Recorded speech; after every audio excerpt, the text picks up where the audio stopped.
Spoštovani, spoštovana kolegica, kolegi državni svetniki, pričenjam 40. izredno sejo Državnega sveta Republike Slovenije. Sklical sem jo na podlagi 53. člena Zakona o Državnem svetu in 32. člena Poslovnika Državnega sveta Republike Slovenije. Za današnjo sejo so se opravičili kolegi Anton Peršak, magister Stojan Binder, Borut Meh in Rastislav Jože Reven. Na sejo je bil vabljen dr. Janez Šuštaršič, minister za finance. V sklicu izredne seje sem obvestil predsednika Državnega zbora dr. Gregorja Viranta in predsednika Vlade Republike Slovenije gospoda Janeza Janšo. Sklicem 5. oktobra ste prejeli naslednji dnevni red. Prvič, predlog odložilnega veta na Zakon o ukrepih Republike Slovenije za krepitev stabilnosti bank. Predlogov za razširitev nisem prejel, zato ugotavljam, da je dnevni red naslednji, in sicer prvič predlog odložilnega veta na Zakon o ukrepih Republike Slovenije za krepitev stabilnosti bank. Prehajamo k obravnavi prve točke dnevnega reda. Državni zbor je zakon sprejel na seji v sredo 3. oktobra. Prejeli ste ga naslednji dan po elektronski pošti na klop. Predlog odložilnega veta, ki ga je predlagala skupina državnih svetnikov s prvopodpisanim Marjanom Klevencem, ste prejeli po elektronski pošti s sklicem 5. oktobra in na klop. Predlog odložilnega veta je obravnavala Komisija za gospodarstvo, obrt, turizem in finance, katere poročilo ste prejeli, prav tako tudi predlog zahteve Državnega sveta. Predlagam torej, da pričnemo z obravnavo predloga odložilnega veta in zahteve, da Državni zbor pred razglasitvijo zakona o njem ponovno odloča. Najprej dajem besedo predstavniku predlagateljev predloge, kolega Marjan Klemenc, imate besedo. Hvala lepa za besedo. Lep pozdrav vsem, posebej gostom. Ja, zgodil se je v Državnem zboru ta zakon o ukrepih za krepitev stabilnosti bank in kar nekaj državnih svetnikov oportuniramo temu zakonu. Zakon je slab in nedorečen in se da rečem v imenu drugih, v svojem imenu pa lahko rečem, da se pričenja zadnje loterijsko kolo. Ja, družba, s katero zakon ustanavlja, prenaša veliko breme slabih odločitev na davkoplačevalce, hkrati pa prinaša žalost slovenske zaposlitve. To pomeni, da tudi se s tem izgubljajo ali pa bi se izgubila, če bo zakon potem ponovno potrjen, mnoga delovna mesta. Veste, zakaj se bo delovna mesta izgubila? Ker že zdaj prežijo na nekatera podjetja, ki jih bodo tudi kupili mnogi, ki bi jih radi imeli in s tem potegnali svojo proizvodnjo v druge države in tu bi potem nastala ta vrzel teh delovnih mest. Predlagan model je eden dražjih modelov. Mi smo gledali te dni po televiziji tudi predstavnika Irske, ki je povedal, da je pri njih šlo to potem zelo slabo, da se še danes niso mogli opomočiti, ko so na tak način reševali banke. Drage bojo tudi cenitve in pa ne samo drage, pač pa bojo slabe.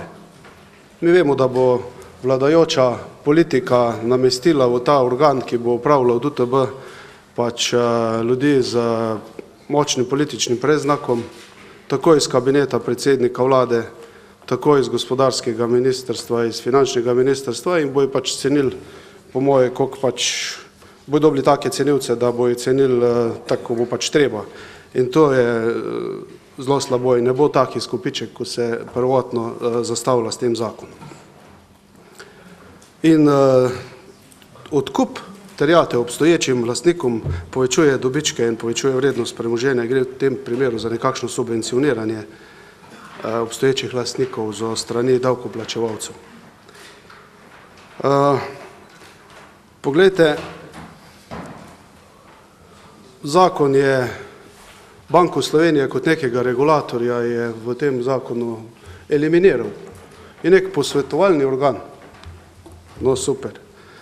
Banka Slovenija, ko ima neka znanja pa neke strokovnjake, bo mogoče samo neko mnenje lahko dala oziroma ga bo sprejela vlada oziroma potem ti nameščenci. 4 milijarde. Glejte, 4 milijarde poroštev. To bo nek dolgotrajen proces, če bi banke dokapitalizirali mogoče s polovico teh sredstev, bi najbrž hitreje prišli iz kreditnega krča, za kar sploh gre pri tem zakonu, da bi gospodarstvo dobilo neko, bi rekel, nek svež kapital. In na tak način bo to trajalo. Zakon je v nasprotju z, ne glede na to, kar smo slišali prej na komisiji, z ustavnim določilom, z precejšnjo zakonodajo.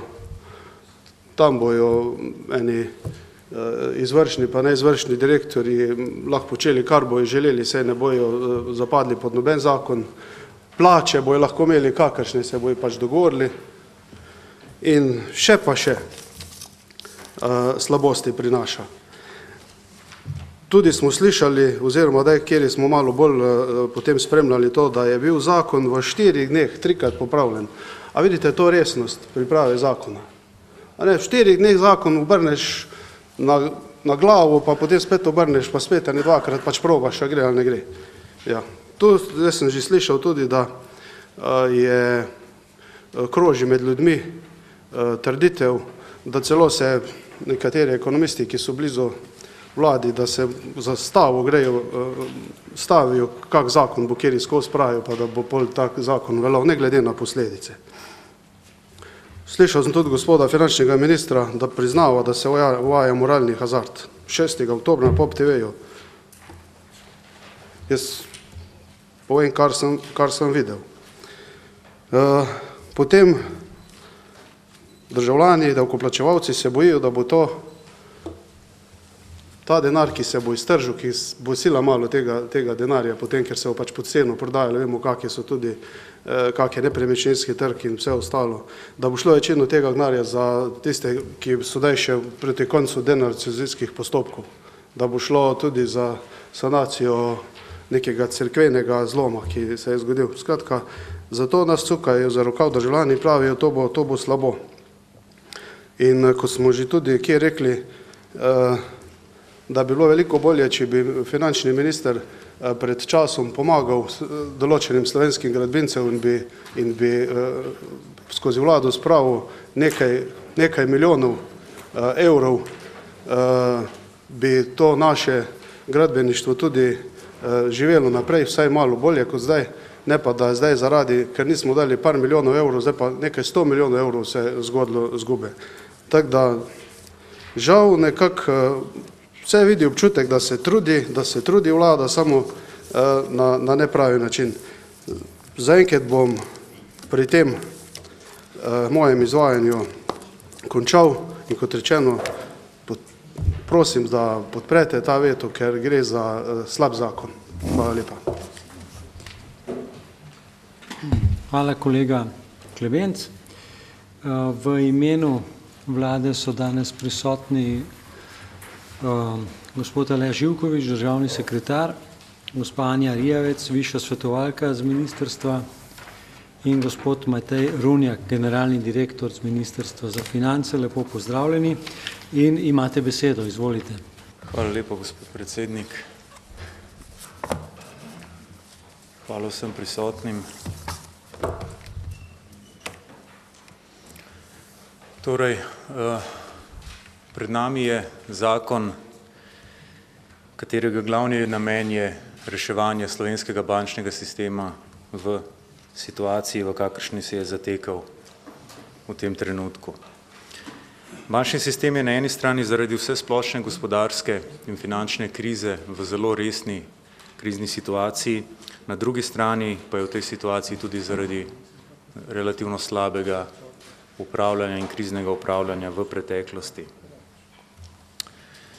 Kritična situacija v bančnem sistemu je eden glavnih dejavnikov, če ne celo, bomo rekli, glavni dejavnik za poslabšanje bonitetne ocene Slovenije strani bonitetnih agencij in s tem za visoko ceno denarja na medbančnih denarnih trgih, na medbančnih finančnih trgih. Bonitetne ocene zato kot glavni problem Slovenije ocenjujejo ravno oziroma podajajo ravno problem slovenskega bančnega sistema, čemur potem dejansko pritiče tudi slaba kreditna aktivnost v realnem sektorju, saj enostavno cena denarja, po kateri se slovenske banke zadolžujejo na tem trgu, ni primerna oziroma dejansko niža gospodarsko aktivnost in kreditno aktivnost slovenskih bank. Vlada je zato aktivno pristopila k reševanju problema bančnega sistema ter pripravila predlog zakona o ukrepih Republike Slovenije za krepitev stabilnosti bank. Na zakonu je kasneje delala tudi dejansko delovna skupina v sestavi političnih strank, ki je dejansko prišla do predloga zakona, ki je bil kasneje tudi posredovan v Državni zbor. Zdaj mogoče nekaj stvari glede same vsebine. Zakonom bodo omogočeni ukrepi za izboljšanje stanja v slovenskem bančnem sistemu in posledično tudi celotnega finančnega sistema, kar ne bi se odrazilo tudi kasneje v višji bonitetni oceni Slovenije in posledično tudi v, bom rekel, sproščenem zadolževanju na medbančnem denarnem trgu. S tem ne bi se sprostil tudi kreditni krč, ki vemo, da je v Sloveniji problem, in s tem tudi gospodarska aktivnost slovenskega gospodarstva. Cilj zakona je zato, da se preko pomoči bankam in preko sanacije bank sanira samo gospodarstvo, ki je kritično prezadolženo in je ključ problema tako kreditnega kot kapitalskega krča ravno v problemu bank.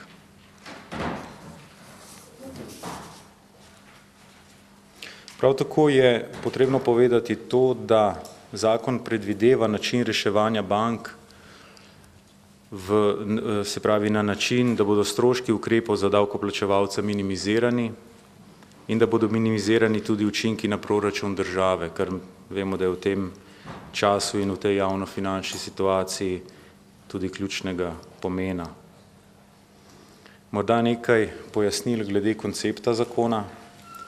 Zakon sicer dopušča možnost za reševanje slabih terjatev zunaj ali znotraj bank, kar je nekako blizu nemškega modela zakona, vendar pa menimo, da je za slovenske razmere najugodneje, da se v osnovi izbere koncept reševanja slabih terjatev zunaj bank. In sicer zato, ker so slabe terjatve v večini povezane s krediti nefinančnim družbam za prevzeme in za gradbeništvo.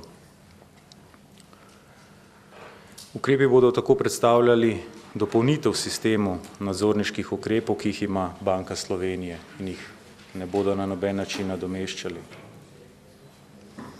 Z obravnavo slabih terjatev zunaj bank se bo sprostil kreditni krč, saj bodo banke po prenosu terjatev sprostile kapital, ki je vezan na slabe naložbe, ki so trenutno v njihovih bilancah. Ta kapital pa bo lahko kasneje uporabljen za nova posojila, za servisiranje gospodarstva, saj se bo s tem tudi povišala kapitalska ustreznost bank. Zakon tako uvaja družbo za upravljanje terjatev bank in sklad za stabilnost bank ter ukrepe za krepitev stabilnosti bank. Za obveznosti te družbe bo odgovarjala Republika Slovenija, nadzor nad njo pa bo upravljalo Ministrstvo za finance. Družba in sklad bosta prenehala obstajati po 5 letih svojega delovanja.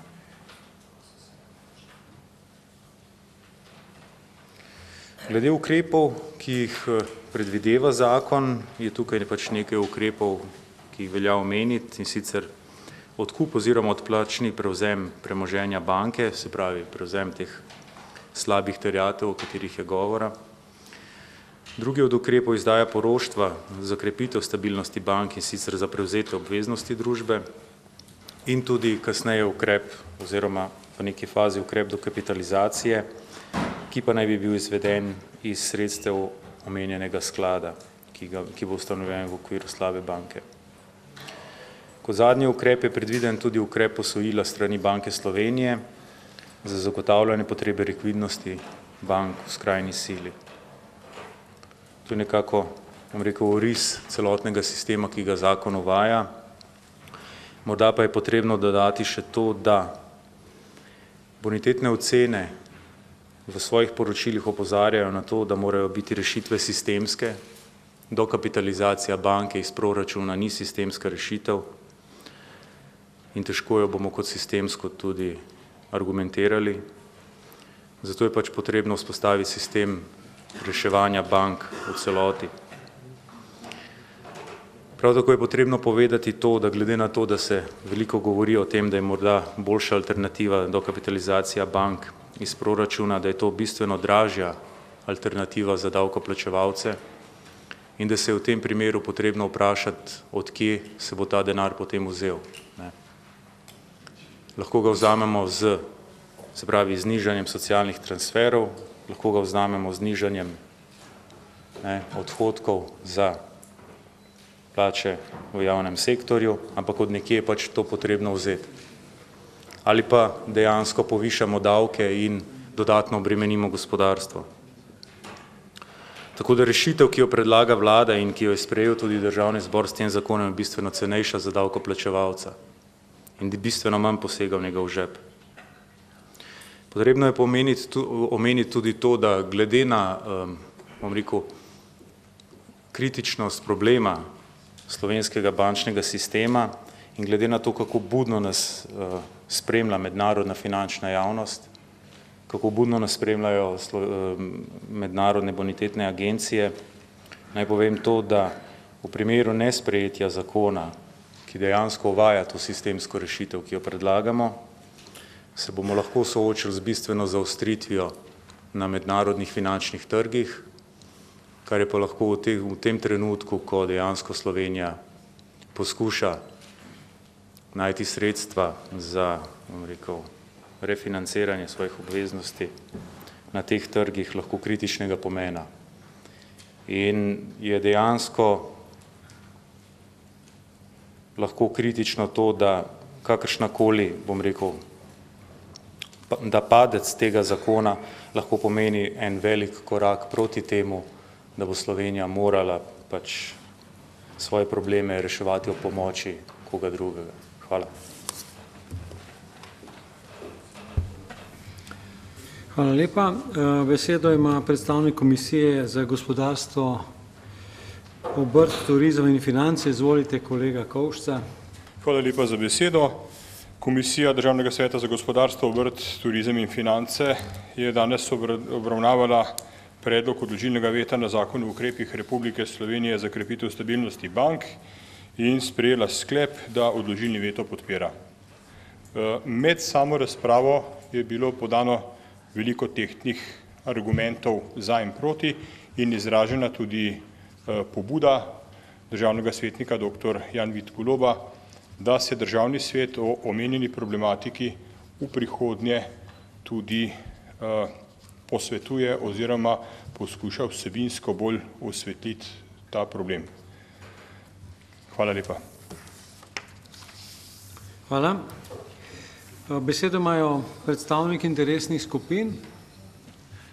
Želi katera od interesnih skupin predstaviti svoje stališče? Če ne, odpiram razpravo. Kdo želi besedo? Od državnih svetnikov. Kolega Mencinger najprej, izvolite. Spoštovana kolegica, kolegi, gospod predsednik, predstavniki vlade. No, zelo jasno je, da veto podpiram, ker je polno ustavno spornih rešitev in rešitev, ki nas peljejo nekakšni strankarski administrativni sistem. In moram reči, da je vsaka verzija tega zakona slabša od prejšnje verzije. Druga stvar, ki me zanima, je pravzaprav samo pisanje zakona. Zakon jezikovno ne zasluži pozitivne ocene, to pa zaradi tega, ker se mnoge stvari kar ponavljajo. Vzemite kar prvi odstavek 2. člena, pa prvi odstavek 3. člena, gre samo za drugače obrnjen odstavek. Jaz sem ekonomist, pa ne ravno finančnik, moram reči, da saj tretjino določb ne razumem, kaj pravzaprav hoče povedati, in se prav čudim v državnem zboru, kako vse to razumejo, kar sprejemajo, ampak v glavnem se veliko stvari ne da razumeti. Neka ideja o tem, da bo zdaj kreditni krč minil s tem zakonom, je predvsem zgrešena. Tudi dokapitalizacija v bistvu tega ne bi naredila, ker ni problem toliko v bankah, kot je problem v realnem sektorju gospodarstva. Realni sektor ali ne jemlje kreditov tisti, ki bi jih lahko dobil, to pa zaradi tega, ker ni povpraševanja in v bistvu imate zelo veliko teh jemalcev kreditov ali pa tistih, ki bi jemali kredite, tako imenovanih distressed borrowers ali pa kreditojemalci iz obupa. Ker banke so na drugi strani dolžne, so seveda postale tudi zelo previdne pri dejanju kredita. Banke morajo ta problem reševati same in pa njihovi lastniki, kjer je pač država lastnik, bo pač država dokapitalizirala, kjer ni država lastnik, tam pa ni kakršnega koli denarja dajati v banke, ker se to ne razreši. To je bilo mnenje, da banke ne znajo razrešiti kredita. Ja, niso ga razrešile in seveda ga še dolgo ne bodo razrešile.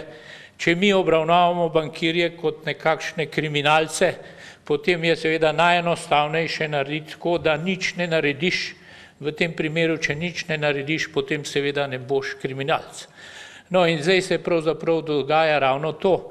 Vsak posamezen kreditojemalec bi se moral pogovarjati z banko in banka z njimi.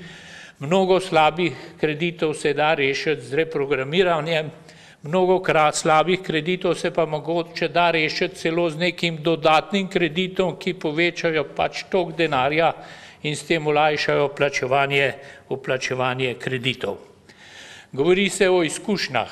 Irska je šla v ta model in ve se, da je bil primanjkljaj v letu 2010 v Irskem 32%, javni dolg Irske, ki je bil zgleden 25% in Irska je bila znana kot država, ki ima najmanjši javni sektor, poleg teh baltiških dežel, je nenadoma postala dežela, ki ima najbolj zadolžen javni sektor. In to je na nek način rešitev, ki se pri nas nakazuje. Pri nas pravijo, ja, to je 14% bruto domačega produkta, 4 milijarde, približno 14%, če vzamem, da je bruto domači produkt približno 35%. No, potem je tu še nekaj problemov. Tu ustanavljamo neko inštitucijo, ki bo rabila zelo veliko časa, da se sploh vedela, kaj pravzaprav početi. Potem bo pa zelo tako počez, komor bo pasalo, komor ne bo pasalo, odpisala oziroma prevzela ta kredit, nekje na druge bo pa iskala tiste grešne kozle, odvisno od tega, kakšna je ta politična usmerjenost. No, če se meni lahko očita, da ne maram zdajšnje oblasti, pa menim, da so ekonomisti, ki v Sloveniji nekaj pomenijo, in sicer zaradi mene rekel Ribnikar, Bole, Senjur, ki jim ne morete učitati nikakršne strankarske pripadnosti, zelo jasno se izrekli proti temu, Bolej je dal tudi zelo jasne predloge, kaj je treba narediti in je delal tudi primerjave z drugimi sistemi. Tudi v Švedskem so imeli tako imenovano slabo banko, samo to je treba ustanoviti znotraj bančnega sistema, ne pa zunaj bančnega sistema. In res se morajo banke seveda zanimati za te kredite, zanimati za kreditojemalce in seveda zdaj se reče, toliko in toliko je slabih kreditov. Slabih kreditov je vsakih 10 minut v Sloveniji, številka je drugačna, ker če vi zaprete eno podjetje, potem nenadoma 10 dobrih kreditojemalcev čez noč postane slabe kreditojemalci, ker so pač nesposobni, zaradi tega, ker so prekinjeni neki osnovni odnosi. Tako da bančnega sistema s tem ne moremo rešiti. No, kar se tiče teh inštitucij, pa teh rating inštitucij, jaz vem, da tu ne moramo dosti narediti. Ratingi so, kakršni so, namenjeno so tudi temu, da tako imenovani finančni trg izvleče veliko denarja nazaj. Ta finančni trg je kot neka amorfna inštitucija, v resnici gre pa za finančne inštitucije v bogatih državah, ki so zelo zainteresirane, da je obrestna mera drugim visoka. In to je omogočajo še te inštitucije. Ampak tu pač ne moramo nič narediti, dokler se bo to resen imalo toliko časa, je pač takšna stvar, takšna kot je. Se pravi, jaz menim, da je osnovna stvar pripraviti banke do tega, da vsakim kreditojemalcem rešujejo njegov problem. Ampak ne na takšen način, kot ga rešujejo, da po mesece odlagajo kakršnokoli rešitev, dokler vsa stvar ne propade. Reševati je treba takoj in sicer na takšen način, zaradi mene, kako to banke prisiliti. Ja, mogoče na ta način, da ni nikakršnih dividend, če ustvarjajo dobičke ali pa kaj podobnega, dokler se ta stvar ne razreši. No, pri vsem tem pa pravim, ne razumem, zakaj nič ne zaleže mnenje neodvisnih ekonomistov, raznih inštitucij in tako naprej. Rekli ste, ja, nekatere inštitucije niso dale tako negativnega mnenja. Veste, tu so dve stvari. Eno je neko uradno mnenje inštitucije, ki je običajno zelo blago in kjer še inštitucije zelo potrudijo, da nič ne povedo. Ta drugo stvar ti pa povejo, če govoriš z njim privatno. Takrat je pa mnenje o tem povsem drugačno, kot pa tisti papir, ki so ga dale ven, ker tam se pač poskušajo izogniti kakršnekoli mnenju, da ne bi nič povedale. No, zdaj pa menim, da je najbrž tudi mojega nastopa že dovolj in seveda menim, da je prav, da glasujemo za veto. Jaz vem, da to na nek način postavlja vlado v slabo situacijo. Samo ko vlada popolnoma nič ne posluša nobene stvari, ampak sili v eno samo stvar, potem pač ni mogoče drugega kot pač izraziti veto oziroma saj pokazati, da nasprotujemo in upati, da bodo člani državnega zbora prebrali tisto, kar sprejemajo. Pa upam, da bodo tudi razumeli. Jaz osebno imam zelo veliko težav z razumevanjem tega zakona. Hvala. Besedo ima predsednik Blaž Kavčič. Spoštovani, govorimo o problemu, ki je tu, je evidenten, ga je potrebno rešiti. Problem je v tem, da je predlagana rešitev slaba in draga in da ne rešuje bistvenih zadev, ki bi jih bilo potrebno rešiti, da bi prišli do vsebinske rešitve tega problema, o katerem se pogovarjamo. Problem ni samo slovenski. Od začetka krize leta 2008 so države članice Evropske unije za pomoč bankam namenile 4500 milijard evrov. In namenile so jih pretežno zasebnim bankam, torej bankam v zasebni lasti. Zato govoriti, da je temeljni problem v tem, da naše banke so slabe zato, ker so državne, dajmo jih razprodati, pa bomo problem rešili, je pač napačno gledanje, ki ga niti evropska praksa ne potrjuje oziroma ga zavrača. Se pravi, poceni odprodaja bi pomenila samo povečanje problema, ne pa zmanjšanje. Reševanje bank preko odkupa terjatev je dokazano sporna rešitev. V Združenih državah Amerike so se taki rešitvi po imenovani TARP odpovedali, prav zaradi njene vsebinske spornosti. Taka rešitev je namreč predraga, pomeni reševanje bančnega problema na aktivni strani bilance stanja bank. Finančno gledano bi po ocenah strokovnjakov pri nas za reševanje bank s pomočjo dokapitalizacije potrebovali okoli 500 milijonov evrov. Za sanacijo bančnega sistema, kot je predlagano, s pomočjo odkupa terjatev pa bo šlo od 4 do 6 milijard evrov. Predlagana rešitev je sporna tudi z vidika poštenosti, kar je bilo evidentno po svetu, v Združenih državah Amerike in pri nas. Namreč pomeni sponzoriranje celotne lastniške strukture, tudi privatnih lastnikov bank, ki bi prvi morali biti tisti, ki bi v projektu sanacije sodelovali, kajti oni so zafurali, po domače rečeno. Lastniki so zafurali in jih je treba temu primerno pozicionirati v projektu sanacije bank. Predlog se ne dotika tistega temeljnega problema, ki ga imamo pri bankah, to je upravljanje in poslovodenje. Upravljanje in poslovodenje. In če kdo misli, da bo neka agencija z na hitro spečenimi uradniki reševala stotine problematičnih terjatev, ki jih banke niso bile v stanju rešiti, potem je ali je naiven, ali je nestrokoven, ali pa kaj tretjega. Ni pa realen. Državni svet je v preteklih letih intenzivno opozarjal na nujnost uvedbe korporativnih načel transparentnega in profesionalnega upravljanja in vodenja.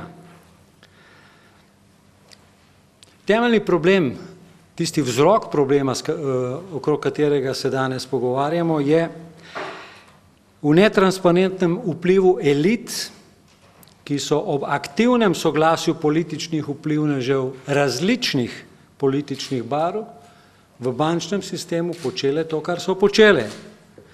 Poslovodstva bank so najprej izpolnjevala ukaze iz ene strani stricev iz ozadja, ali kakorkoli jim želimo reči, potem pa so si kupovala odpustke pri drugi strani. Ampak vmes je pa še en sladek proces, kjer z voza dol pade še kakšen paketek v različne smeri. To je problem, po domače rečeno. In predlagani način sanacije bank bi pomenil nekakšno odvezo za nečednosti. In zato potrebujemo boljše, poslovno orientirane rešitve in ob tem opozarjamo, da velik del odgovornosti za stanje v slovenskem bančnem sistemu nosi tudi Banka Slovenije, ki je vse skozi imela na razpolago vse podatke in je s svojim nedelovanjem dejansko negirala temeljni smoter svojega obstoja. In sprašujem vlado, ste zaznali nedavni podatek, ki je bil tudi v slovenskem mediju objavljen, da naj bi v davčnih oazah bilo tudi 52 milijard evrov slovenskega izvora? Nekatere vlade so na tem področju napravile veliko konkretnih korakov, zanima me, kaj je na tem napravila slovenska vlada. Namreč, zakaj gre pri tem problemu? Denarja je na svetu dovolj, čisto navadna farsa je in laž trditev, da denarja manjka. Denarja je dovolj. Problem je njegova razporeditev. Zato ta predlog ob vsej konstruktivnosti, ki jo praviloma izraža Državni svet Republike Slovenije in konstruktivnem odnosu do vlad različnih barv, ta predlog verjetno državni svetniki težko podprejo oziroma so argumenti za veto dokaj jasno razloženi in utemeljeni. Hvala lepa. Hvala. Bi se še kdo želel prijaviti k razpravi? Izvoli, kolega Štrukelj. Hvala lepa, podpredsednica, predsednik, spoštovane kolegice, kolegi, gostje, gospod in gospa iz vlade. Torej, najprej nekoliko me je začelo motiti, ali pa vsaj pozoren sem postal, kako ministri na izjemno pomembne razprave v državnem svetu ne hodijo. Treba je reči, da je tu že trend neke razlike, ki smo jo bili opazili v prejšnjem mandatu, kjer smo imeli tudi predsednika vlade, ki ga verjetno tukaj v tem mandatu ne bomo videli v državnem svetu. Ampak če govorimo o bankah in če je to nekaj, kar je pomembno za predlagatelja, bi bil že čas, da enkrat spoznamo tudi ministra za finance tukaj, da ga ne bi gledali tudi na nekih precej neprijetnih fotografijah, ko sedi in daje roko.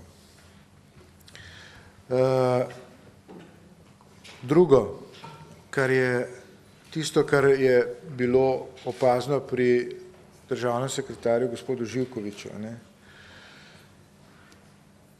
Glavni vzrok za to, da imamo slabe bonitetne ocene, je stanje v bankah. Jaz sem ta teden dvakrat sedel na 2 sestankih, enkrat pri zakonu o delovnih razmerjih, ki ga zdaj vlada predlaga, da se spreminja, kjer so mi dopovedovali, da je to glavni vzrok, da imamo slabe bonitetne ocene, in enako je bilo na pogajanjih o spremembah pokojninske zakonodaje. Zdaj se, gospodje, zmenite, kaj je glavni vzrok. Sicer vam bom pa jaz povedal, kaj piše v bonitetnih hiše, da je glavni vzrok politična nestabilnost in nesposobnost vlade, da bi pač urejala stvari. To je pa, piše pa v tistih ocenah. Tretje, kar me moti in hočem povedati, je, da se vsak nastop vladnega predstavnika, ki ga poslušam zadnji mesec, konča z grožnjo. Če ne boste tega naredili tako in tako, bodo prišli bruseljski vajpti in vam bodo že pokazali, kaj si o tej zadevi mislijo. Noben govor predstavnika vlade ali nastop se ne konča več drugače. Edini način komunikacije vlade z državljankami in državljani je prek grožnje. In to zdaj uporabljajo že državni sekretarji, kmalu bomo pri direktorjih in samo bojim se, kaj bo, ko bom prišel v vladno palačo in kaj mi bo rekel tisti, ki me tam sprejema, da moram narediti, kar se mi bo sicer zgodilo nekaj hudega. Skratka, to ne more biti način komuniciranja. In seveda, ker jaz zagotovo nisem strokovnjak za banke, ampak me pa seveda zelo skrbi, kaj bo, sem si pač prebral stvari, ki so. Naš kolega dr. Mencinger je že omenil tako dr. Ivana Ribnikarja kot magistra Boleta, ki sta bila, vsi trije so bili leta 1991 v svetu banke, ki je potem in so bili pomembni pri izpeljavi uspešne sanacije bank. Zato se mi zdi tako neverjetno, da v tej državi strokovnjakov nihče več ne posluša. In ker imam priložnost, bom preprosto prebral, kar je dr. Ribnikar rekel o slabi banki, kajti to je poučno. Zamisel o prenosu slabih bančnih posojil na neko državno inštitucijo je milo rečeno neresna. Saj je v času, ki je na voljo, neuresničljiva, predvsem pa je nekajkrat dražja od neposrednega povečanja kapitala bank. Vlada govori o 4 ali celo 6 milijardah slabih posojil, ki naj bi jih vzela iz bank, v zameno za to pa bo bankam dala državne obveznice. Medtem ko za neposredno povečanje kapitala bank zadošča verjetno pol milijarde ali nekaj več. Jaz vas prosim, da na to odgovorite. To je nek zelo pomembna razlika, ki jo morate razčistiti tisti, ki zagovarjate ta zakon. Gre torej za razliko med pol ali dobre pol milijarde ter 4 ali celo 6 milijardami evrov. Druga stvar, poleg tega bi se denar, ki bi ga vložila kot kapital, gotovo povrnil od 4 do 6 milijard, pa bi se vrnil le del, če so bančna posojila, ki bodo prenesena na njeno podjetje, res tako slaba. Pri tem seveda govorijo o slabih posojilih kot o nečem, kar naj bi bilo tako preprosto določljivo, kot je na primer slon. Sicer pa, zakaj bi država reševala banke, ki so tudi v lasti tujcev in zasebnikov? Tudi na to želim odgovor. Država jim ne sme podariti niti evra. Dolžna je poskrbeti samo za to, kar je v njeni lasti. Zakaj bi pomagala belgijski KBC in drugim lastnikom NLB? Demokratična država ne sme nobeni banki, niti tisti, ki je v njeni lasti, podariti niti evra.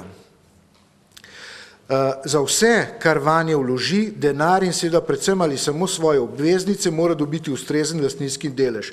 In zdaj pomembno, ker se je omenjala Irska, to smo dali skozi, zdaj pa pejmo še na Ameriko. V ZDA je leta 2008 tedajni finančni minister Henry Paulson načrtoval, da bo program TARP, vsi se ga še spomnite, od bank kar tako odkupil za $700 milijard problematičnega premoženja. Zaradi kritik, ki so sledile, da kar tako daje denar bankam Wall Streeta, je to zamisel opustil. V zameno za ta denar je dobila država ustrezno udeležbo v lastniškem kapitalu bank. To je tudi edini način, ki pride v poštev, tudi bogata država ne sme bankam kar tako dajati denarja. Tudi v Veliki Britaniji država bankam nič ne da kar tako, pa tudi britanska centralna banka poslovnim bankam ne daje nič kar tako, ampak zahteva, da gre dani denar v posojila podjetjem. Slaba banka pa pomeni, da je država dobrotnica in neumnica, ki bankam v zameno za prenesena slaba posojila da svoje obveznice. Tako pač pove nekdo enostavno, ki stvari razume in jaz upam, da jih je vsaj delno razumela tudi vlada Republike Slovenije. Hvala. Hvala. Kolega Štrukelj, besedo ima kolega Rus. Spoštovani navzoči, hvala lepa za besedo. Kolega Mencinger in Štrukelj sta večino povedala. Jaz bi samo opozoril na to, da moramo biti res pozorni, kaj pomeni prenos oziroma prenos slabih terjatev na banko. Namreč običajno je, saj meni tako vedno rečejo, da lastnik odgovarja za svojim premoženjem. Tukaj bo lastnik v bistvu, ki ima prazen tank, dobil zdaj poln tank in se bo odpeljal. Na pumpi se bodo pa spraševali, kdo bo plačal njegovo gorivo. S tem, da so tukaj v igri velikanski zneski. Jaz mislim, da gre za podcenjevanje vlade, do inteligence povprečnega Slovenca in jaz mislim, da je tega pa zdaj že dovolj. Kaj je prispevalo k padcu rejtingov Slovenije? Predvsem vedenje in motoviljenje te vlade. Namreč mi smo pozabili, ampak svet pa ni pozabil, na Blejskem forumu so vsi novinarji, s katerimi sem jaz utegnil govoriti 1. septembra, so rekli, kako imate vi predsednika vlade v kazenskem postopku, kako vi to furate, se ima konflikte interesov, pa ne more biti pošten, pa se ne sme resnice, se upravičen do tega, da ne govori resnico, pa vendar je predsednik, kako vi to naredite? Ni jim bilo jasno. Veste, ta kredibilnost te vlade pod predsednikom, ki imate zasebne težave, ki z zakonom, ker ga Republika Slovenija toži, ne pozabite, on je tožen se strani Republike Slovenije, on pa Republiko Slovenijo vodi, to so resne težave, ki jih finančniki zelo jasno razumejo. Te ljudje imajo problem. Te imajo problem v nekredibilnosti vlade. Potem ta nesreča, mislim, da sta bila vidva, ali pa eno, dva, ne nočem narediti krivice, vpletena v eno zelo veliko nerodnost, nekdo na finančnem ministrstvu, morda celo vidva, je skušal nalagati slovensko javnost in je OECD norel. Prišli ste s podatkom, OECD podpira, OECD je bil kritičen do vašega posega v zakon upravljanja kapitalskih naložb. Spet, laž, ki je odmevala skozi 35 držav in so rekli, kako lahko te ljudje to delajo. Spet kredibilnost vlade je vprašljiva. Prosim? Ja, prosim. Potem nadalje, rešitve, ki se predlagajo. Rešitve se predlagajo na tak način, da so očitno škodljive. Z očitno škodljivimi rešitvami ne more nihče naprej. In ko vidi vlada, da se imaje politična podstat, gre izzivati krizo v nekem naivnem pričakovanju, da ko bo imel pa za seboj Evropo, ki bo prišla, ko bo trojka tukaj sedem, bo rekla, ne morete v tem glasovati, drugače vas bomo izstradali do smrti, da takrat bo pa potem se lahko politično obdržal. Poglejte, jaz ne morem razumeti predsednika vlade, ki hodi naokrog in govori, mi potrebujemo pomoč in ga Junkers potem popravlja in pravi, ne, gospod ne pozna svoje države, to je kredibilnost vlade. Kredibilnost vlade je negativna. Kredibilnost vlade je negativna ne samo na mednarodnih kapitalskih trgih, ampak tudi zdaj počasno postaja jasno, da vlada nima dobrih namenov. Ne moramo se izogniti z ustanovitvijo holdinga, z ustanovitvijo slabe banke, se ne moramo izogniti eni hipotezi, ki kroži zdaj tudi v tej stavbi, da mi moramo prezadolžiti državo, da mi moramo v rekordnem času 14 dneh Slovenijo iz 50% zadolženosti spraviti na 80% zadolžitev, da nas bodo spravili, da bomo lahko zaprosili za pomoč, ker nas nočejo, ker en za drugim odklanjajo, ne, Slovenija ni tam, pa vendar vlada ves čas opozarja, moramo iti tja, moramo iti po evropsko pomoč. Jaz mislim, da zakaj je bil zakon o veto o holdingu in zakaj je ta veto pomemben? Zato, da damo signal tudi slovenski javnosti, da vlada je izgubila kredibilnost. Glejte, rating ni vezan na tvoje sedanje stanje, ampak je vezan na tvoje sedanje stanje plus tvojo perspektivo v prihodnosti. In ta perspektiva v prihodnosti je črna. Če ljudje, ki vodijo to državo, imajo toliko problemov samim sabo, ki so se tolikrat ujeli na laži in ki imajo tako nizko verodostojnost in kredibilnost, da ne govorimo o sposobnosti, potem smo tudi že legendarni.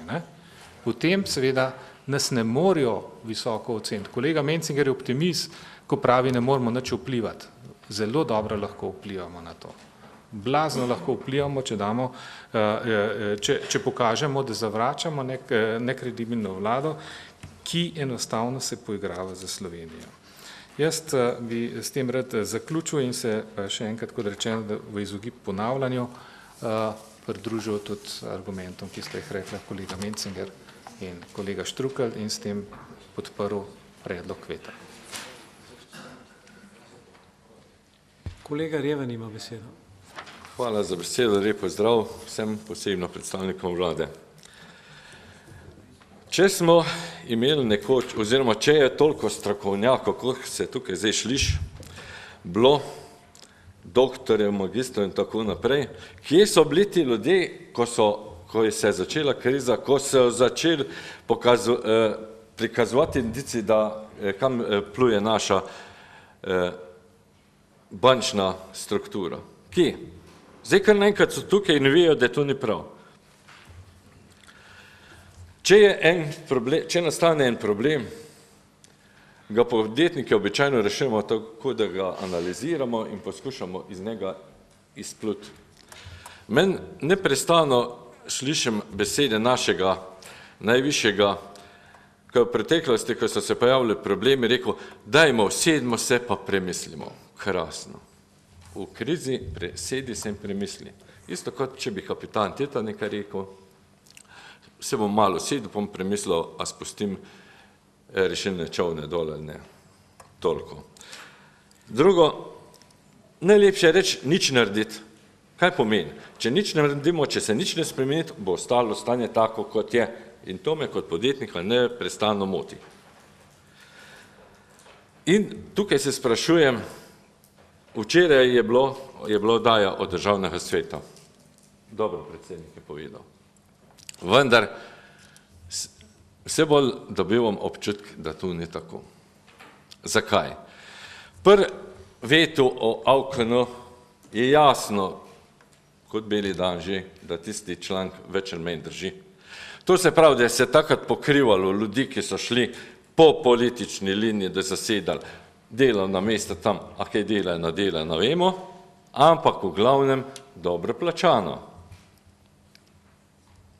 In če bi AUKN ukinili, bi taki ljudje prišli na površje cemetana.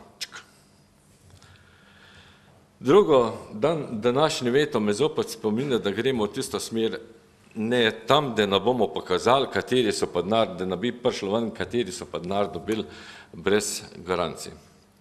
Ne rečem, da je tale rešitev, pri kateri danes je veto idealna, ampak je saj možnost naprej. Zakaj to pravim?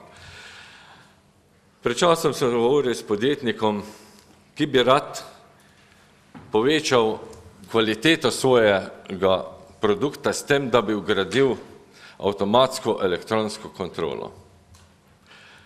ker je pozitivno, njegovo poslovanje je pozitivno oziroma njegove firme, vendar v nobeni bank ne more dobiti kredita.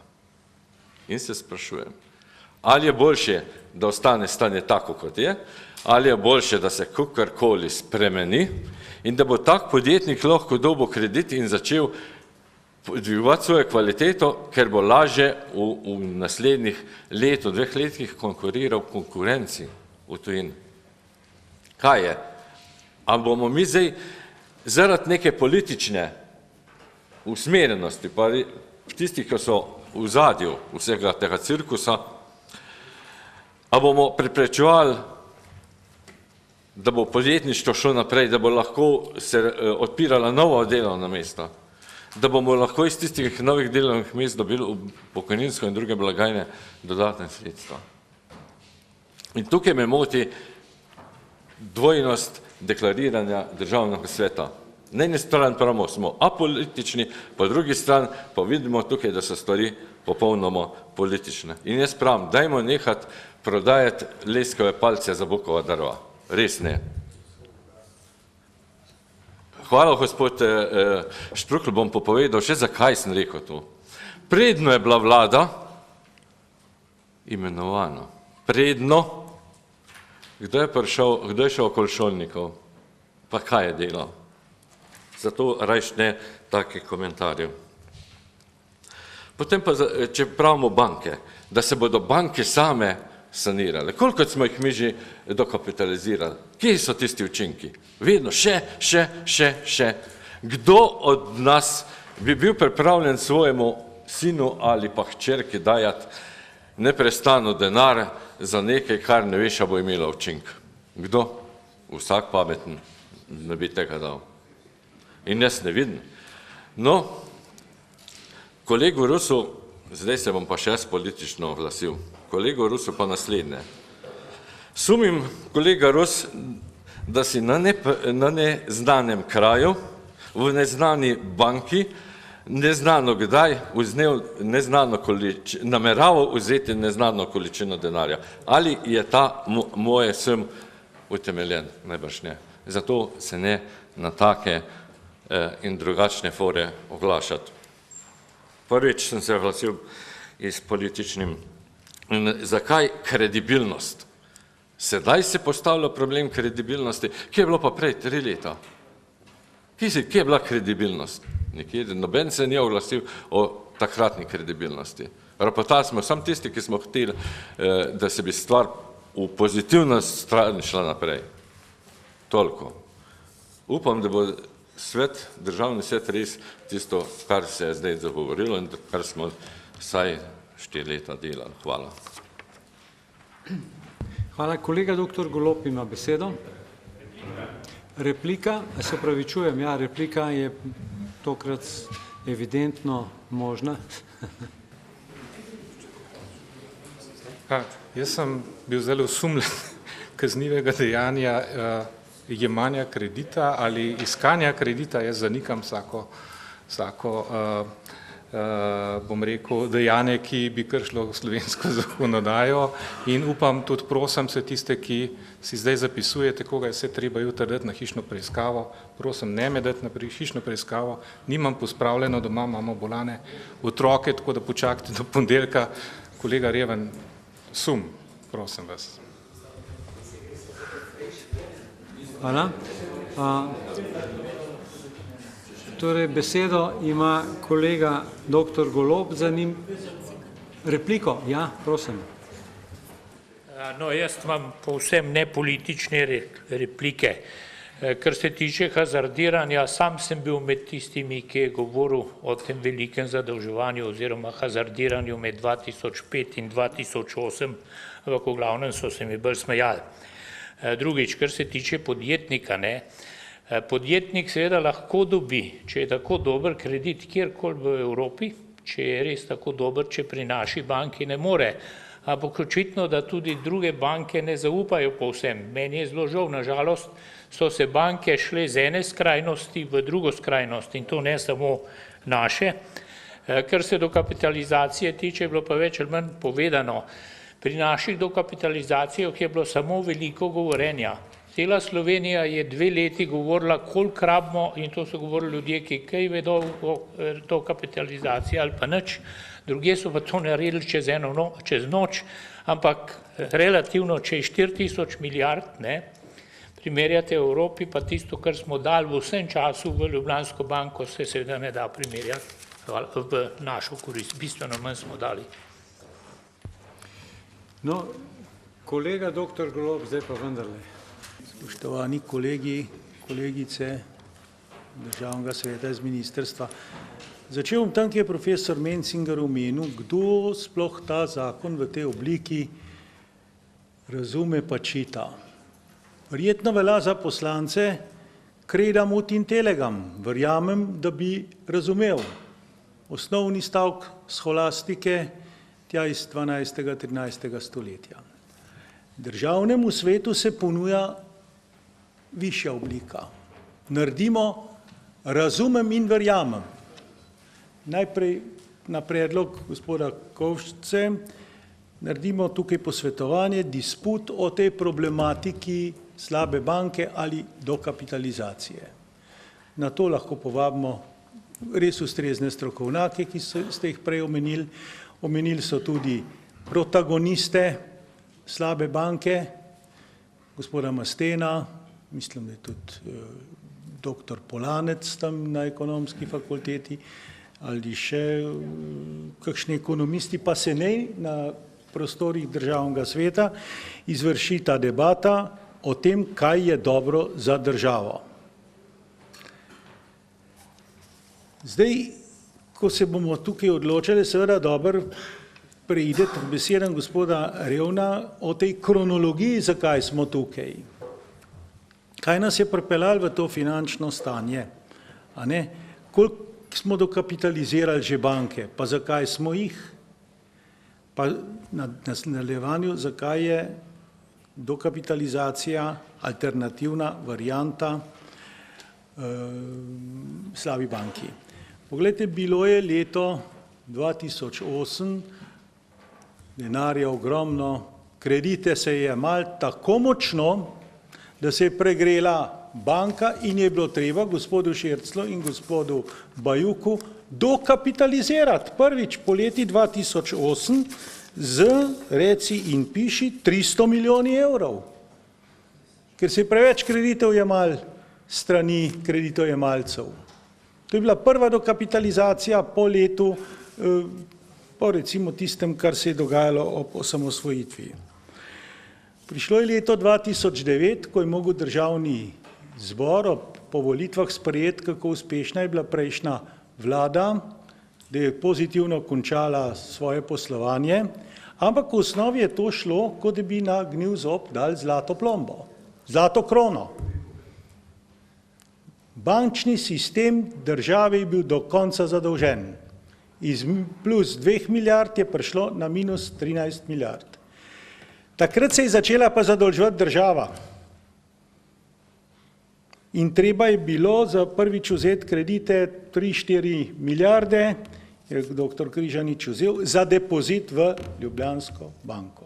Takrat se je pa začela ta igra, v kateri smo zdaj pri 15 milijardah iz raznih virov. Ampak v parlamentu se je pa izglasovalo, na tak ali drugačen način doseženo, da je bila vlada v obdobju do 2008 izredno uspešna. Pozitivno je končala, ampak v bankah je bilo pa 13 milijard dolga.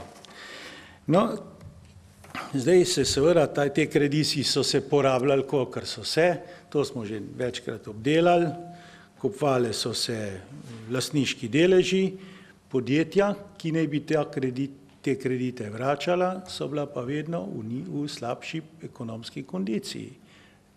In takšno je stanje tudi sedaj. No, banke, ki so zadolžene napram zunanjemu svetu, iščejo zdaj rešitev. Kakšno? Znebiti se teh 4 milijard negativnih terjatev, prenesti na slabo banko, da bomo z pozitivnim stanjem lahko naprej poslovali. Čeprav še vedno eno vprašanje ostane, kdo bo pa oziroma kako se bo pa vračali tiste dolgove, ki jih je povzela Ljubljanska banka v obdobju 2004-2008, to je bilo vsega skupaj nekako do 15 milijard. Se to bo treba tudi še vrniti. Delno se je, delno je pa vrsta dolg. Verjetno bo kot kvalitetna banka lažje dobivala kredite tudi za pokrivanje teh dolgov. Zdaj pa pridemo na te 4 milijarde slabih terjatev, ki se jih naj prenese na slabo banko. Ta teden smo imeli 2 zanimivi oddaji, ena na Studio City, ena pa včeraj zvečer, ko so nam res kvalitetno postregli z zanimivimi podatki, kaj to pomeni. In tudi tisti, ki smo na ekonomskem področju laiki, smo se za današnje odločanje lahko na način opremili. Ne bomo glasovali ali si za koalicijo ali si proti koalicijo, ampak na podlagi nekega znanja, nekih informacij, ki smo jih dobili. A ne? Te 4 milijarde so v osnovi samo tistih 500 milijonov, ki jih je nekdo prej omenil. V Ljubljanski banki je oblikovanih rezervacij za 1,9 milijard,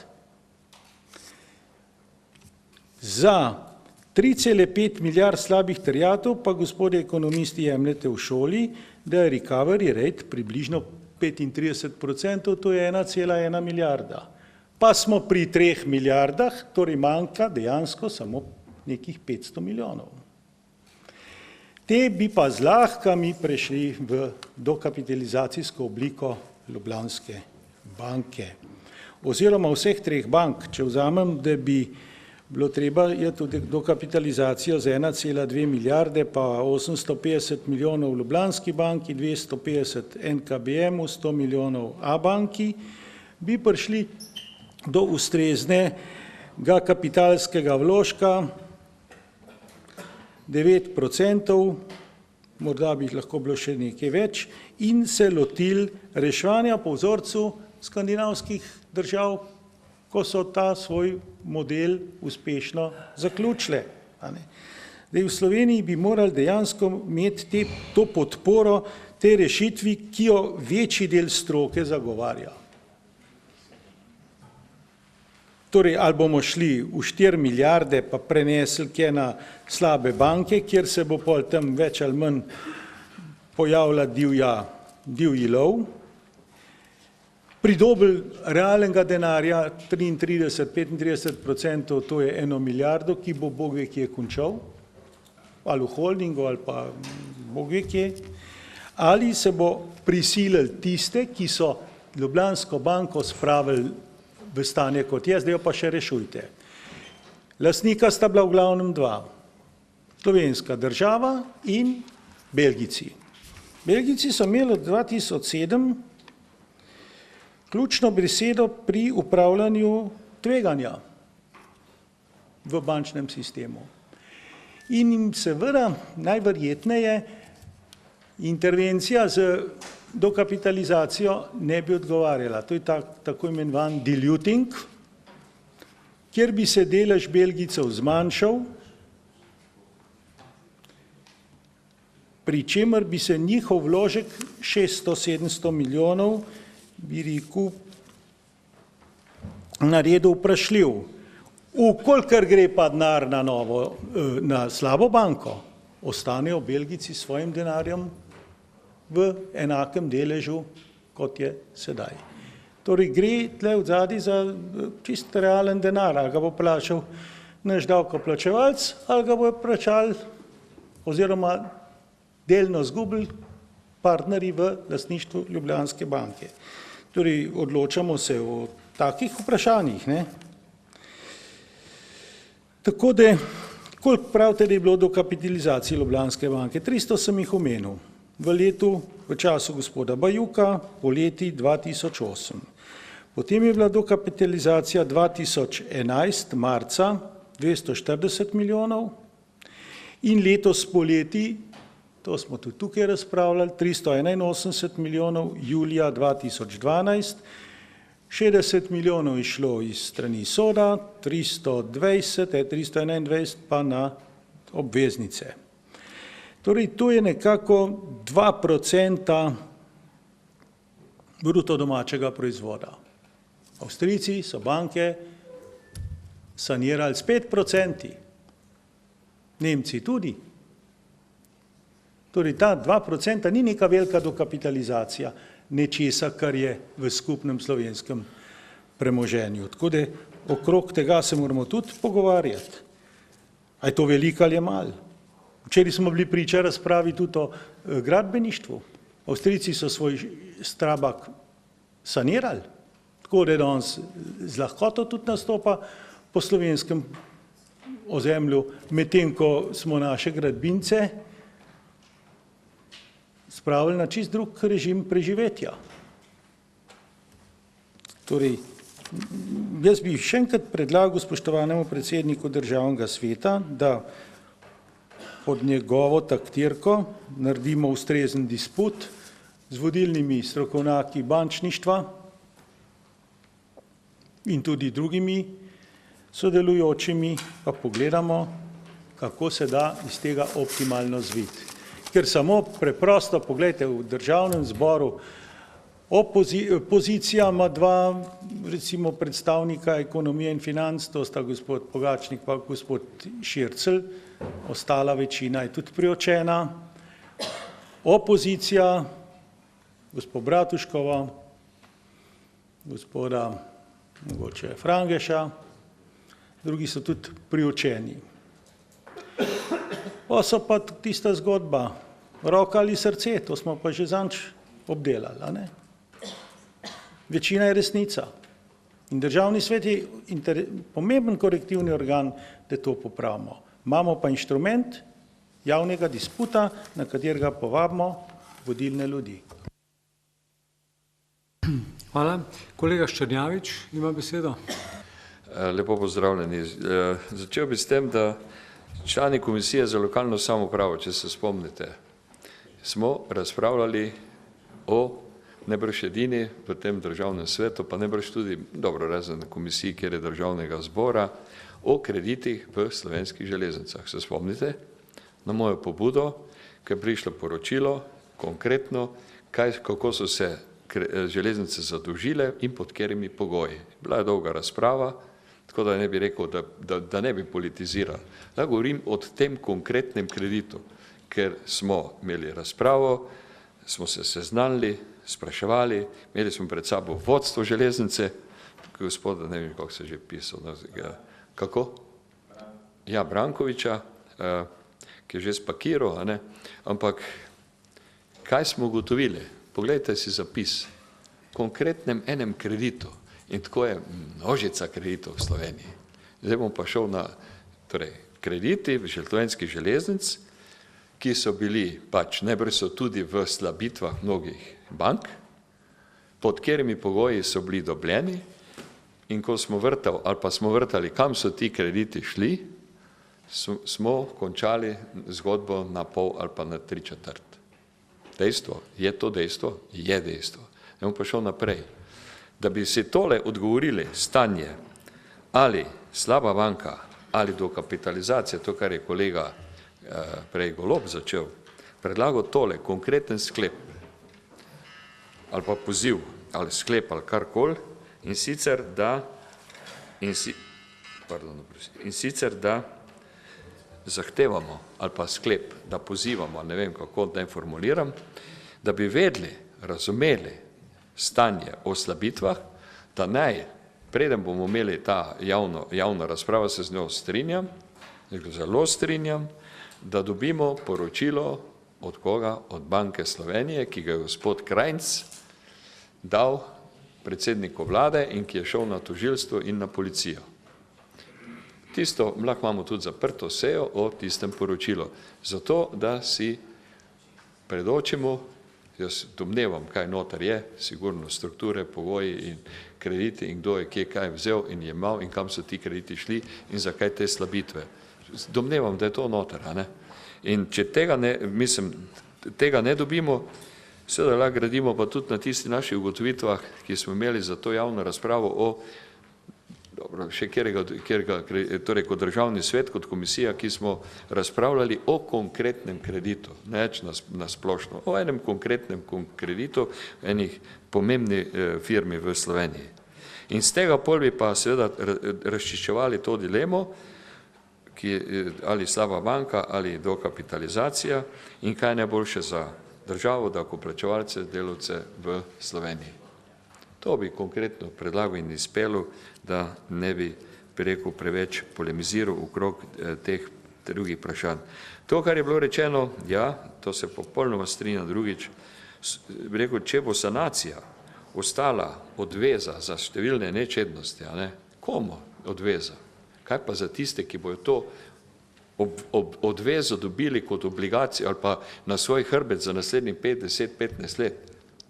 Ki ne bojo odvezani, ne, davkoplačevalci, delavci v Sloveniji, torej, ki bojo dobili vse to na svoja bremena, a ne, in tisti, ki pa zdaj tole vodijo, ne, ali pa so pripeljali tole za to stanje, torej vse skupaj, pa ki se zdaj zavzemajo ali ena ali druga, ali pa zlasti to za to obliko, bi potem seveda lahko skozi to razpravo v nadaljevanju torej povedali natančno svojo alternativo, kaj in kako.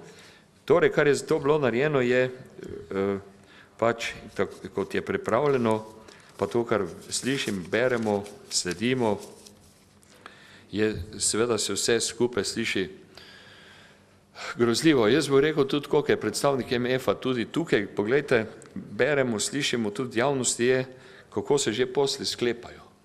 Posli se že sklepajo. To vi iz MF-a dobro veste, vam lahko pol nadaljevanju povem, kje kaj, kako in koga ste vse najeli že za te posle. Niti holdinga še ni, niti sklada še ni, katere firme ste najeli, koliko denarja je že šlo za razne cenilce, ki hodijo, ocenjujejo, domači, tuji, pa se že delajo veliki posli iz ozadja. Veliki posli. A bo vedel zdaj včeraj, kaj sem slišal, za en tak velik posel, ki se na Štajerskem pripravlja. Zelo konkretno. Zvez z NKB, Zavarovalnica Maribor, pa kdo že kaj je, pa Unikredit, pa kjer iz Unikredita, pa kaj se sledi, pa zakaj so nekatere slovenske firme ven izrinili, pa zakaj, in kdo ima tako vlogo moč v tem MF-u, bi rekel državni sekretarji ali pa, ne vem, uradniki, do zdaj neznani, zdaj pa naenkrat veliki biznismeni ratali v teh, bi rekel, poslih, ki jih se delajo, se že delajo. Ne? In bi bilo dobro to torej tudi vedeti, slišati, holdinga še ni, te firme še ni, pa tudi, če bi bila zdajle. Kako je to mogoče, da pa se že posli delajo in tečejo z veliko brzino? In kdo bo nosil odgovornost za to? Boste vi, tu je predstavnik MF-a, ta dva, ki sta tukaj, a bomo polko državni svet kaj povzeli? Ne vem, imamo tudi vlogo lahko v tej procedurah, da kakve stvari podzamemo. A ne?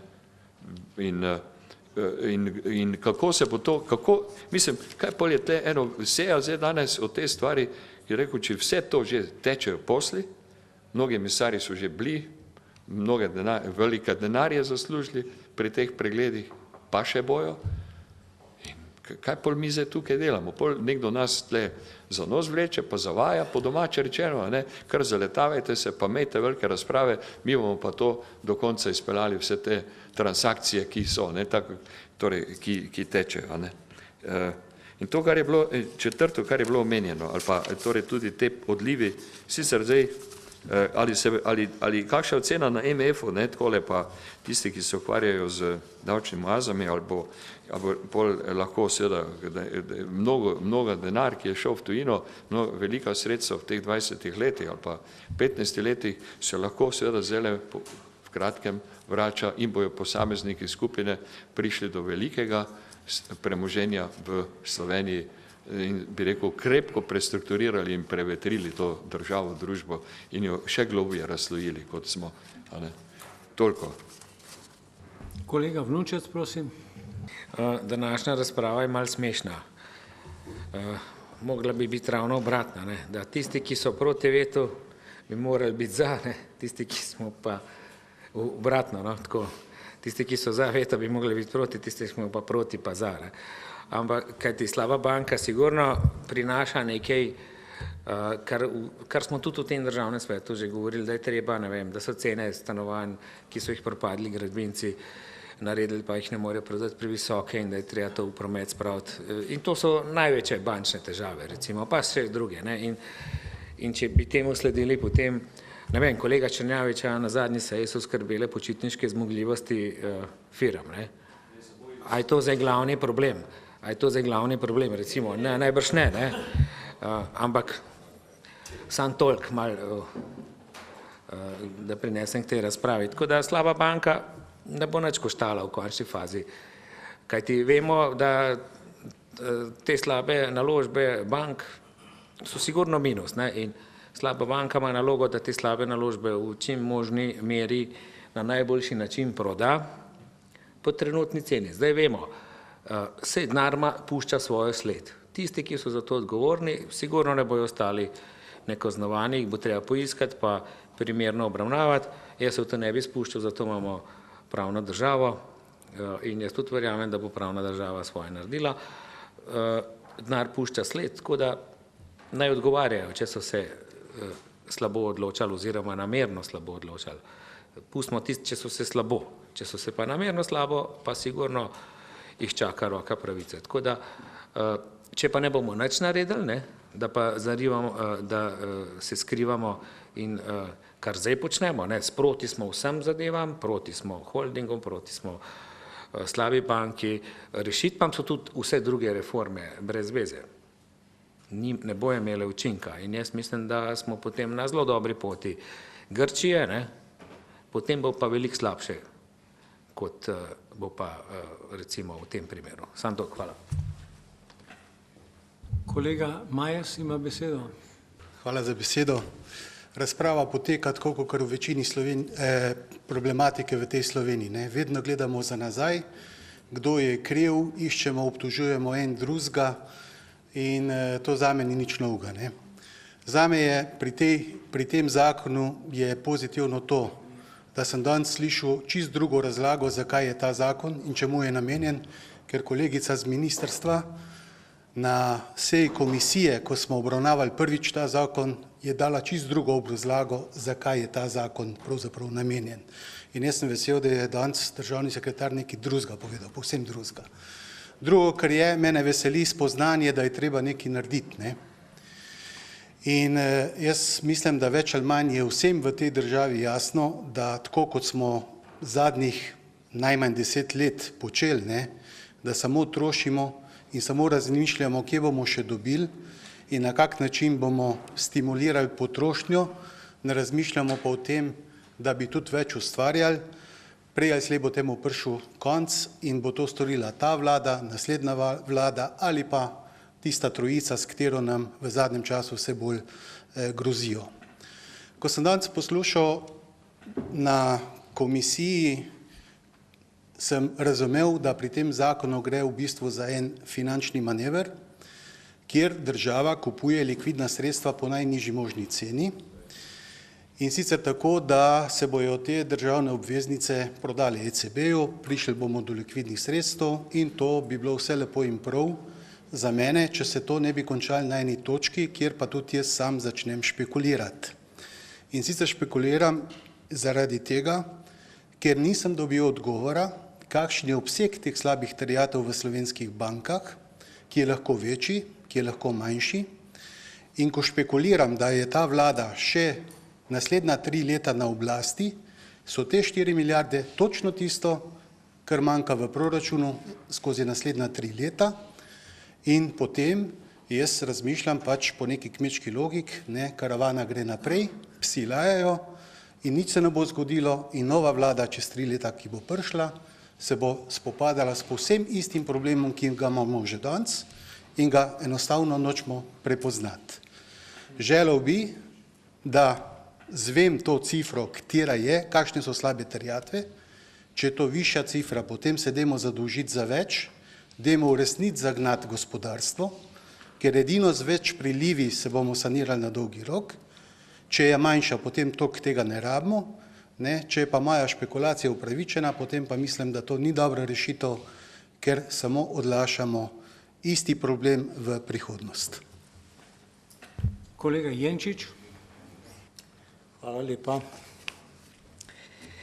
Sem podpisnik veta, tako da o vsebini, ki je že zapisana, ne bi govoril. Mislim, da je predlog dovolj kvalitetno pripravljen.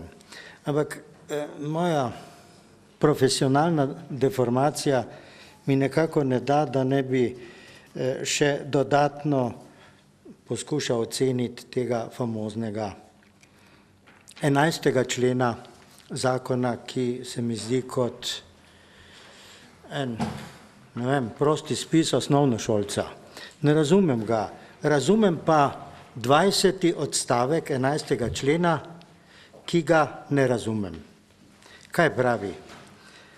Družba mora v 3 delovnih dneh predlagati pristojnemu sodišču začasno prepoved razpolaganja s premoženjem kršitelja.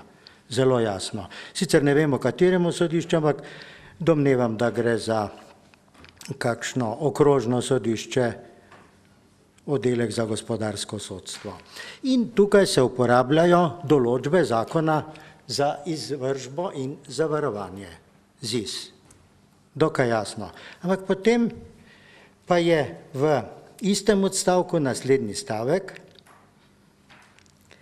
v dokaznem postopku mora lastnik v 6 mesecih po zasegu dokazati pridobljeno lastništvo. Ja, kolikor jaz poznam, pa mislim, da poznam že 40 let pravno vedo, toliko časa in nekaj več se aktivno ukvarjam s tem, sodišče oceni dokaze in ugotovi, čigavo lastništvo je tistih zaseženih sredstev. Tu pa se nenadoma pristojnost iz sodišča nalaga oziroma prenaša na lastnika, ki mora to dokazati.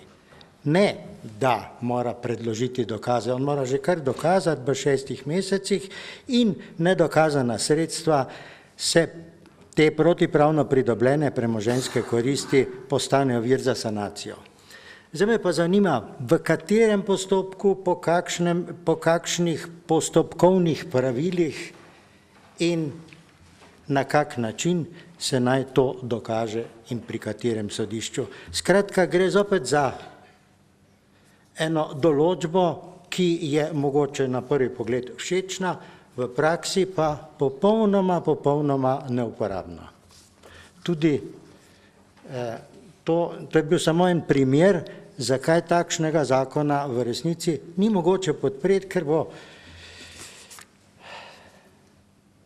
povzročil v praksi še večjo zmedo, kot jo imamo zdaj. Kolega Papič, prosim.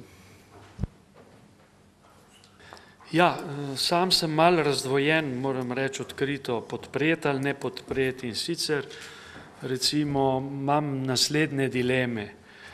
Prva je, jasno, najbolj logično je, da pač lastnik neko firmo ali pa je to banka, če pač stvari ne tečejo, mora dokapitalizirati. Jasno, lastništvo ima za posledico na eni strani nagrado v primeru uspešnosti, to so dividende, in seveda kazen, izguba premoženja oziroma sama dokapitalizacija. Tako da recimo v tem delu bi se nekako absolutno moral strinjati z temi predlagatelji veta. To je neka čista oblika, vse drugo je, zdaj vse drugo mislim, da so neke izvedene stvari, ki so pač, kot jih jaz razumem, pač posledica nekega širšega okolja. No, zdaj, če gremo pač na ta drugi scenarij, se pravi, delamo to tako imenovano slabo banko. Tu vidim zdaj recimo jaz 2 scenarija. En scenarij pri tej slabi banki je, da bo, tako kot pač tudi piše v zakonu, da bojo to po neki tržni vrednosti prenesene te terjatve na to slabo banko. Zdaj, če bojo po tržni vrednosti preneseno, zdaj To se že zdaj dogaja, ne? Recimo, kaj pa so te slabe terjatve, ne vem, smo rekli, firme z stanovanji, stanovanja, delnice, take in drugačne, terjatve v neke firme, ki so že v stečaju ali pa v neki insolvenciji in podobne stvari. To se pravi, zdaj banke že danes nočejo po nizki vrednosti, nočejo prodajati tega premoženja, se pravi nočejo stanovanj spustiti cen in tako naprej, ker bi mogle jasno popravke povečevati. Tu zdaj prihajamo seveda do tega, da potem bo ta slaba banka praktično brezpredmetna, ker če bo ona po nizki vrednosti odkupovala te sporne terjatve, banke ne bojo hotele teh terjatev prodati tej se pravi banki, ker bojo jasno mogle izkazovati izgubo in bomo spet prišli, jasno prišli bomo sicer do tega, kar kolega Mencinger zmeri zagovarja, da bomo imeli na tej slabi banki pač, ne vem, 10, 20, 30 ljudi, ki bojo tam zaposleni in bojo pač brez dela, ker noben ne bo hotel teh terjatev tej banki prodati. Bo pa pač polna zaposlenost oziroma manj brezposelnih v Sloveniji. Se pravi, to je scenarij številka 1. Pol imamo recimo scenarij številka 2. Če bojo recimo te terjatve prenešene po visoki vrednosti, če bojo te terjatve prenešene po visoki vrednosti, kaj se bo zgodilo? Zgodilo se bo, da bojo pač za to banke dobile te obveznice, ker bojo po visoki vrednosti, one imajo ustvarjene neke rezervacije, se pravi bojo ustvarjale dobiček, rezervacije se bojo sprostile in s tem sproščenimi rezervacijami, s temi dobički, bojo lahko lastniki, recimo če je država tu, dokapitalizirali to banko in bo banka spet imela neko, rečemo, zdravo strukturo. Vendar zdaj probam iti pa korak naprej. Kaj bo pa pol s tem denarjem?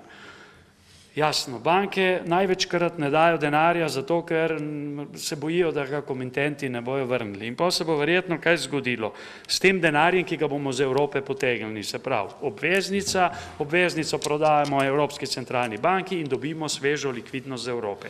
Se pravi, Slovenija ne da nič, vse da Evropa. In jasno, kaj se bo pol zgodilo? Po mojem mnenju se bo zgodilo, da bo pol ta denar, ki se bo pojavil v bankah, seveda ne bo šel za zagon gospodarstva, ker je to prerizično. Ampak bo šel spet za kredit državi, ker najlepše je kupiti obveznico od države, kupiš obveznico od države in sediš, nimaš rizika, država verjetno ne bo propadla ali pa bo in se bo krog zavrtel. In jasno, ta država, kaj bo naredila s tem svežim denarjem, ker zdaj noben več noče tej državi kredita dati, bo zdaj pač jasno, bomo še naprej to celo zgodbo pelala. In tako da moram reči, da če bi jaz bil predsednik sindikata, bi absolutno podprl to, oziroma če bi bil delojemalec, bi podprl to slabo banko, ker ta slaba banka bo spet bypass, bom rekel, pripeljala en denar v slovenski sistem in zato sem pa proti tej slabi banki, ker se bojim, da bo ta denar šel spet in mi bomo vsi mislili, tako kot je že moj kolega prej rekel, da nam je v redu, da zdaj smo pa stvari rešili in bomo, ne vem, a bo to 2 milijardi ali 3, bomo spet to lepo porabili in bosta minile 2-3 leta, jasno, še malo bolj bomo zadolženi, ker dolg države ni samo dolg, oziroma se seštevajo te dolgovi, se pravi, koliko je zdrava neka država, ni samo neposredni dolg države, ampak so tudi te posredni, se pravi, dolgovi bank, dolgovi podjetij, pa če hočete še prebivalstva in se bo stvar zavrnila. Se pravi, zdaj, a imamo to banko ali je nimamo, žal se bojim, da od tega gospodarstvo ne bo imelo nič, ampak en strah je, da bo ta banka pomenila samo nadaljevanje neke agonije in nekega prividnega ravnotežja, češ zdaj smo pa spet nek denar dobili, ker nam ga direktno ne dajo, nam ga dajo pa posredno preko bank in da to jasno ne bo peljalo k rešitvam, ki bi se pravi v nekem srednjeročnem ali pa če hočete dolgoročnem obdobju pomenilo na koncu sanacijo gospodarstva, ker če gospodarstvo ne bo funkcioniralo, potem je brezpredmetno govoriti o bankah, kako bojo banke reševale in vse skupaj. Banke so take, kot je gospodarstvo. In zdaj še enkrat bom rekel, tako kot sem zadnjič tudi, sej nekaj je bilo neumnosti narejenih, ne vem, Nova Kreditna v Zadru, pa Ljubljanska banka, vemo, neki so dali za neke škofijske, pa imamo dol Sarajevo, pa v Črni gori, pa tako naprej. Ampak večina tega, to bi še lahko zamortizirali z normalno velikimi dobički, ampak največ teh slabih terjatev je nastalo pač zaradi tega, ker je pač gospodarstvo tako, ko je. Izčrpano imam listo zainteresiranih za razpravo. Zdaj imam možnost predstavnik vlade podati v okvirno v 10 minutah svoja stališča, odgovore, pojasnila. Izvolite. Hvala lepa, lepo pozdravljam vse. Sicer nisem najvišji nivo, ampak upam, da bom kljub vsemu vsaj približno lahko rekel par besed na to temo, bom pa skušal biti kratek, da ne bi dolgo vezal. Zdaj, kar se tiče samega zakona, bi rad poudaril to, da na Ministrstvu za finance smo sigurno zasledovali en sam cilj, to je cilj, da pač rešimo trenutno situacijo, da presekamo zatečeno stanje in da uvedemo neke nove prakse, kar se tiče upravljanja bank. Očitki, da bi bila možna dokapitalizacija oziroma ideje, da bi bila to boljša rešitev, tudi kar se tiče z vidika velikosti sredstev, so sicer, lahko jih razumem, ampak jaz mislim, da ključni problem bank ni samo to, da jim zmanjkuje kapitala, ampak je tudi problem v upravljanju. Da bi te terjatve reševali znotraj bank, se je pokazalo v zadnjih 2-3 letih kot neproduktivno, tudi banke same niso na tem naredile kaj dosti, priznavajo. Naslednja stvar je pa, da tudi Banka Slovenije žal ni naredila dovolj, kar se tiče reševanja slabih terjatev znotraj bank. To posledično pomeni ne samo kreditnega krča za dobre projekte, ki v Sloveniji kljub vsemu in k sreči še so, ampak tudi sam problem vodenja podjetij, ki recimo so v fazi nekih reprogramov in se jih še da rešiti z nekim konstruktivnim pristopom. Tudi tu mislim, da je bilo govora, da se pa mogoče v banki odločijo, da še dodatno financirajo določena podjetja, s čimer se jaz seveda strinjam. Tako da ideja vsega tega je, da se s temi terjatvami, ki so problematične, ki stojijo in ki ogrožajo ta podjetja, ki so še pri močeh, kolikor toliko, ukvarja nekdo, ki to zna delati. V bankah ne reče, da tega ne znajo delati, ampak tudi, če znajo, nimajo dovolj niti kapacitet, časovnih in človeških. Tako da ta zakon, ki ga imate, je povzetek vsega tega, kar so druge razvite države že v veliki meri naredile. Seveda bi bilo preveč vehementno trditi, da nima pomanjkljivosti, da je vse 100%, jaz se bom sam dotaknil še te človeške komponente, malce čudim, da vsi tako samozavestno razpravljate o materiji, ki je v bistvu zelo komplicirana. Jaz se vso svojo kariero ukvarjam s poslovnimi financami, zdaj se ukvarjamo full time s temi stvarmi, pa kljub vsemu je vedno nek določen dvom, če bo zadeve rešile po poti, ki so zastavljene. Tako da jaz mislim, da je to zelo občutljivo področje, namen je pač ta, da se prenese prakse, ki so delovale v Nemčiji, ki so delovale na Irskem, v naše okolje, da se ne odkriva stvari, ki so jih druge države že davno naredile in se skuša rešiti zatečeno stanje. Zdaj, če mi bank ne bomo sanirali, bomo verjetno izgubili tudi dobršen del gospodarstva, to je približno jasno vsem. Tako da ključno je, da ukrepamo hitro, ključno je, da tudi s tem ukrepanjem dvignemo kredibilnost. To seveda vpliva tudi na vse druge stvari, ki jih jaz tukaj ne bom ponavljal, na ceno zadolževanja, na vse ostalo. In zato je ideja in edina ideja nas kot pripravljalcev tega zakona, da pač to čim prej izvedemo. Toliko z moje strani, podrobnosti pa ne bi zahajal. Hvala lepa. Hvala lepa. Prehajamo na odločanje. V zvezi s tem imate na klopeh tudi podan predlog skupine državnih svetnikov, da o predlogu glasujemo oziroma odločamo s tajnim glasovanjem. Zato bom najprej dal na glasovanje ta predlog. In vas prosim, da torej ta predlog omogoča obrazložitev glasu, če kdo želi. Če ne, bi vas prosil, da prijavite prisotnost. Opla, to pa nekaj ne drži. Počakati malo, prosim. Tako. Prosim, da prijavite prisotnost. 34. Glasujemo o predlogu za tajno odločanje. Kdo se strinja, naj prosim pritisne za. 25. Kdo je proti? 4. Ugotavljam, da je predlog za tajno glasovanje sprejet. V zvezi s tem naj pojasnim, da bomo še nekoliko bolj natančno kot zadnjič izvedli postopek tajnega glasovanja tako,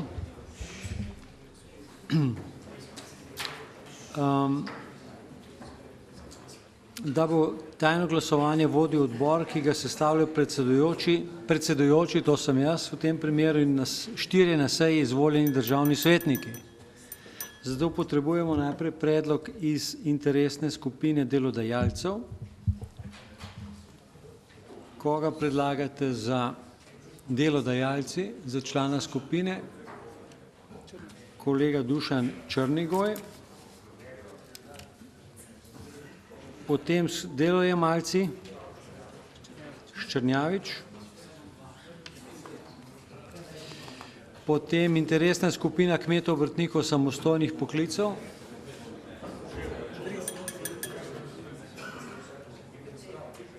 Jenčič. Negospodarske dejavnosti, dr. Zoltan Jan. No in ker sem jaz predsedujoči in obenem član interesne skupine lokalnih interesov, ta interesna skupina nima posebnega člana volilnega odbora in zdaj dajem predlagane člane na glasovanje. Prosim, da prijavite prisotnost.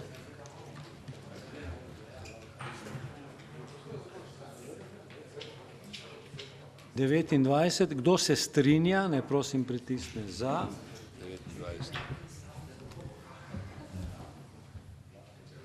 29. Proti. 1. Ugotavljam, da je volilni odbor sestavljen. Tajno glasovanje bodo državni svetniki opravili v tem prostoru, kjer poteka seja. V ta prostor v času izvedbe glasovanja nimajo vstopa osebe, ki niso udeležene pri izvedbi glasovanja. In zato prosim vse, razen državnih svetnikov, da zapustite dvorano in se vam zahvaljujem za razumevanje.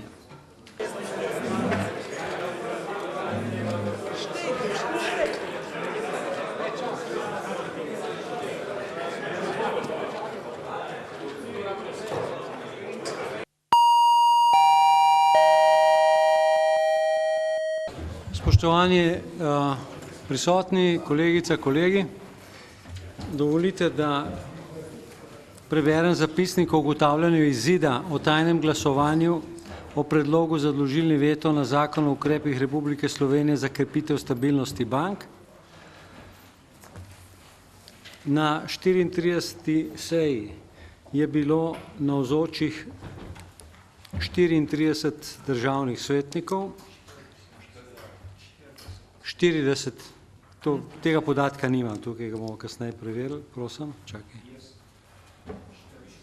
Kjero številko se tle piše, tisto, ki so se odložili, ja, gre za številko na osnovi oddanih glasovnic. Tisti, ki se ni udeležil tajnega glasovanja, ga ne moremo šteti med navzoče. Se pravi, govorimo o 34 državnih svetnikih. Razdeljenih je bilo namreč 34 glasovnic, oddanih je bilo nazaj 34 glasovnic, pri pregledu smo ugotovili, da je bila ena glasovnica neveljavna, veljavnih je bilo 33. Rezultati glasovanja so naslednji: za odložilni veto je glasovalo 19 svetnikov, proti odložilnemu vetu je glasovalo 14 svetnikov. Na tej osnovi ugotavljam, da je predlog za odložilni veto na Zakon o ukrepih Republike Slovenije za krepitev stabilnosti bank sprejet. S tem tudi zaključujem 40. izredno sejo Državnega sveta. Zahvaljujem se vam za sodelovanje in razpravo. Sejo zaključujemo ob 16:57.